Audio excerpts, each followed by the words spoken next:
여러분 안녕하세요. 반갑습니다. NCS 직업기초능력 평가 이제 실전 모의고사 문제 같이 보도록 하겠습니다. 자, 모의고사 1회는요. 영역별로 구분이 좀 되어 있는 형식으로 구성되어 있고요. 2회는 혼합형으로 되어 있을 겁니다. 자, 1회 문제 이제 수리 능력 문제 같이 볼 텐데 아마 그 위에 보시면 20문항이고 15분이라는 시간 제한 시간이 적혀 있을 거예요. 근데 이 시간에 풀려고 하면 좀 말도 안 된다. 좀 막 화가 날 그런 시간일 거거든요. 근데 이렇게 지금 저희가 시간을 적어본 이유는 영역별로 이제 분리를 해서 보는 그런 그 기업의 시험에서는 20문항 15분이 좀 주로 많이 나왔었던 그 시간 구성이라서 한번 보여드렸던 거고, 실제로 여러분 연습하실 때는 일단 모든 문제를 다 풀어보시는 것이 더 좋으실 것 같습니다. 그리고 풀어보시면서 정답률 정도까지만 좀 비교해 보시면 충분하실 것 같아요. 시간이 너무 연연하실 필요는 지금은 없다는 것. 그리고 보통 요즘에는 문항당 시간 갖고 한 80초, 90초까지 갈 수 있어서 20문항 한 30분까지 잡고 연습해 보셔도 충분하다는 거 미리 얘기 드립니다. 자, 20문항 미리 풀어보셨다고 생각하면서요. 문제 1번부터 같이 보도록 하겠습니다. 자, 모의고사 수리 능력 1번 문제 볼게요. 자, 앞부분에 몇 개 문제는 방정식 관련된 응용 계산 문제 유형 몇 개 있습니다. 자, 1번 문제입니다. 부부와 한 명의 아들로 구성된 가족이 있습니다. 현재 부부 나이 합은 아들 나이의 7배인데요. 5년 전에는 부부 나이의 합이 아들 나이 12배였다고 합니다. 지금으로부터 몇 년 후에 부부 나이 합이 아들 나이의 4배가 된다고 했을 때 그때 아들의 나이는 몇 살이겠는가라고 했네요. 나이 계산 문제 유형이 이제 응용 수리 문제 유형을 출제하는 기업에서 한동안 굉장히 많이 나왔었던 문제 유형이거든요.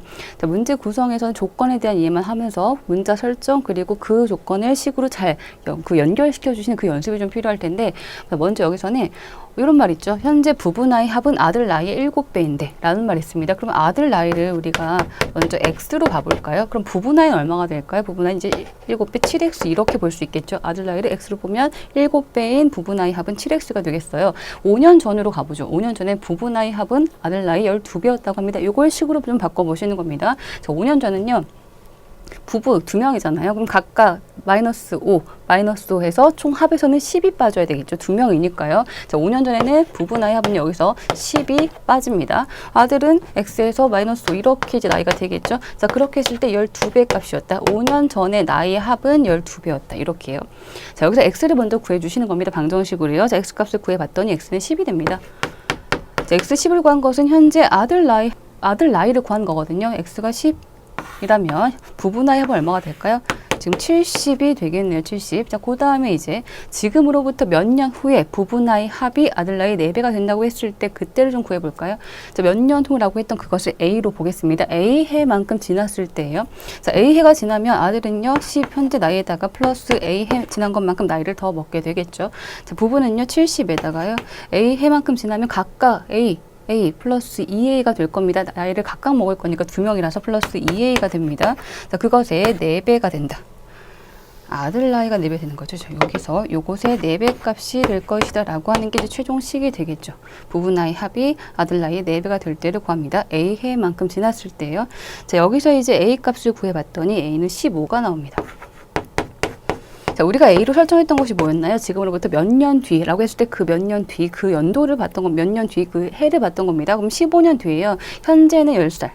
그럼 15년 뒤는요. 나이는 25살 되겠죠. 현재 10살, 이거 플러스 15가 되면 그때는 아들 나이는 25살이 됩니다. 정답 4번 답 되겠네요. 나이 계산 관련된 문제, 이런 방정식 문제는 특별한 요령이라고 하는 건 없습니다. 문자 설정 뭘 둘지 잘 생각하고요. 그 다음에 주어진 정보, 조건을 누락 없이 식으로 잘 반영시켜 주시는 것, 이게 제일 중요하겠고요. 그리고 나이 계산 문제에서 제일 실수할 수 있는 부분은 2명이니까 5년 전이지만 마이너스 10이 되어야 한다는 거. 그리고 A 해만큼 플러스가 됐을 때는요 2명이라서 플러스 2A가 된다는 것, 사람 수만큼 연도에 대한 계산을 잘 해주셔야 된다는 것만 좀 기억해 주시면 충분합니다. 자, 1번 정답 4번인 걸로 다시 한번 확인하고요.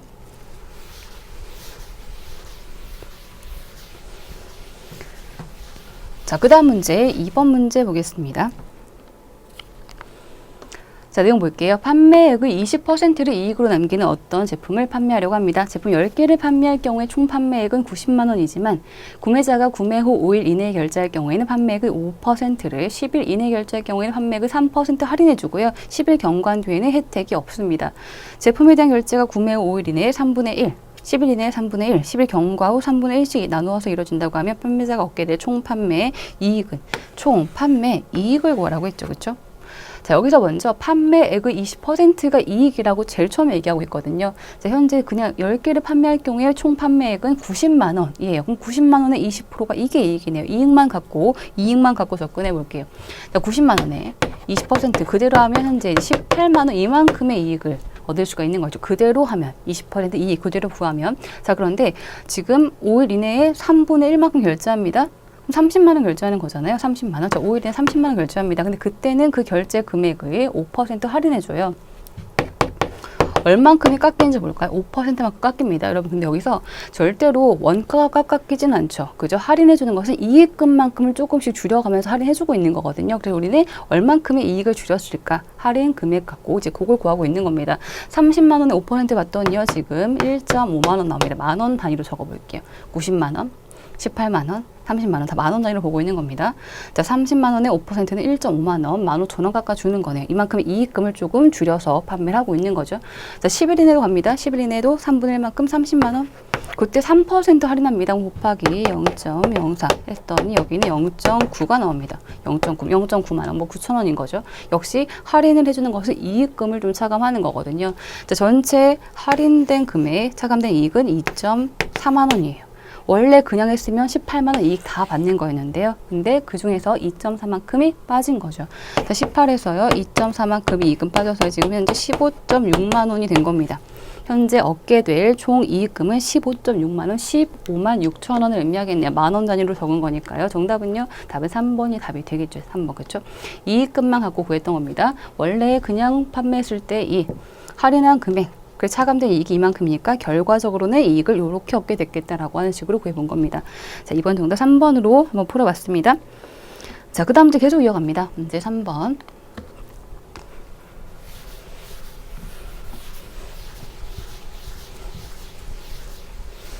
자, 내용 볼게요.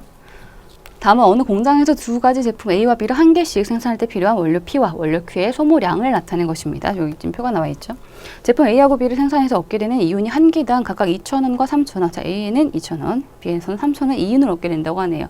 원료 P와 Q의 하루 최대 공급량은 각각 150kg과 100kg. 자, 원료 P의 최대 공급량은요 150kg이라고 하고요. Q의 공급량은 100kg이라고 합니다. 자, 그렇게 했을 때 이 공장에서 두 제품을 생산해서 얻을 수 있는 하루 최대 이윤은 얼마인가라고 했네요. 자, 이 문제 유형 지금 사실 굉장히 유명합니다. 간단한 표를 가지고 방정식으로 바꿔서 이제 그 식으로 변환시켜 주시는 문제 유형, 일명 뭐 선형 계산법이라고 하는 뭐 이름도 있는 문제 유형인데요. 문제 특징은 전체 얼마까지가 가능하다라고 한정 조건, 총 합에 대한 개념을 항상 문장에서 주로 많이 얘기를 하는 편이에요. 그래서 제가 여기 적었죠. P는 총량이 150kg까지, Q의 총량은 100kg까지 가능하다. 이렇게 얘기를 한 거고, 그러면 한정 조건, 그 합에 대한 식, 그 숫자 방향으로 식을 세우시는 겁니다. 지금 표가 세로에는 P에 대한 양이, Q에 대한 양이 걸려있고, 가로에는 A에 들어가는 그 양이 들어있는 거잖아요. 그러면 합에 대한 개념 갖고 세운다고 하면 P에 대한 식, P의 총합이 150이 되도록, Q에 대한 식, Q의 총합이 100이 되도록 그 합에 대한 식으로 이제 표를 보시는 겁니다. 세로 방향으로. 자, 몇 개 만들지 모르겠어요. 제품 A를 A 개수, B를 B 개수라고 일단 생각해 보고요. 우리는 150과 100에 대한 식을 세울 겁니다. 자, 먼저 P에 대한 식부터요. 자, A를 A게 만들 때 P는요 3kg씩 들어갑니다. 그럼 3A kg만큼 들어가겠죠. 자, B를 B게 만들 때 B 개수만큼 만들 때 1kg씩은 플러스 1B가 됩니다. 그 합은 어디까지요? 150까지요. 그렇죠? 하루 최대 공급량이 150kg까지라고 했기 때문에 사실 정확하게 적으면 이것이 150보다 작거나 같으면 된다라고 이렇게 세워주시면 돼요. 물론 등호도 가능하겠지만요. 정확한 의미로는 150보다 작거나 같은 것까지 공급량이 가능하다. 이런 식이죠. Q도 마찬가지입니다. A에는 하나 만들 때 1kg씩 1A, B에는 2kg씩 2B. 자, 그 합이 어디까지요? 100까지 가능하다. 이런 식이죠. 100보다 작거나 같으면 되겠다라는 식인데요. 자, 부등호가 있어도 등호가 있는 것과 동일하게 연립 방정식처럼 A하고 B값 구해주시면 됩니다. 자, A하고 B를 각각 구했더니 A는 40이 나오고요. B는 30이 나옵니다. 여기서 방정식 풀듯이 해주시면 돼요. 연립 방정식. 자, 해결해 주시면 A는 40이 나올 거고요. B는 30이 나오는데요. 요 개수를 구한 거잖아요. 근데 여기서는 하루 최대 이윤을 구하라고 했어요. A는 한 개당 2,000원씩이고 이제 2,000원씩 곱하기 2,000원. 여기는요 3,000원씩 곱하기 3,000원 하면 이제 이윤을 구할 수 있겠죠. 40개 2,000원 8만원, 30개 3,000원 9만원, 8만원 9만원 해서 총 17만원의 이익이 되겠네요. 정답은요. 답은 1번 이렇게 되겠죠. 그죠? 8만 원, 9만 원, 17만 원. 자, 이 문제는 그냥 이렇게 풀면 되겠구나가 아니라 요 문제 유형이 나왔을 때 어떻게 접근하는지 이해를 한번 해주셔야 돼요. 전체 합기가 걸려 있는 방향 쪽으로 그 숫자를 갖고 식을 세운다. 만약에 문제에서요. 제품 A의 총 무게는 뭐 20kg, 제품 B의 총 무게는 뭐 30kg 이렇게 A의 전체 합에 대한 뭐 개념, B의 총 합에 대한 개념이면 이 표에서 가로줄에 합을 걸고 있는 거죠. 그럼 표를 가로로 보면서 3과 1, 1과 2 이런 거 갖고 이제 식을 세워주시는 거예요.